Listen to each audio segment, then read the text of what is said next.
चुलीवरचं कसं काय पण बनवा आणि कसं पण बनवा मस्तच होतं. आता मम्मी काय चुलीवरचा स्वयंपाक रोज बनवत नाही, कधी तर बनवत असते आणि त्यातल्या त्यात मी आले का मम्मीला काही ना काहीतरी चुलीवर बनवायला सांगत असते. आता याच्या अगोदर एकदा मी चुलीवरचा स्वयंपाकाचा काहीतरी व्हिडिओ टाकला होता. त्यावेळेस बरेच जण म्हणाले होते की ही काही चूल आहे का?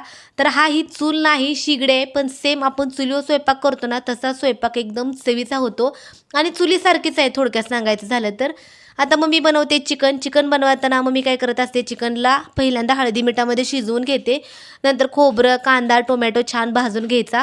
आता चुलीवर स्वयंपाक करायचं म्हणलं की पातेले काळे होतात. त्यामुळे मम्मी काय करते, पातेल्याला माती लावत असते. माती लावले की पातेलं जास्त घाण होत नाहीत म्हणून.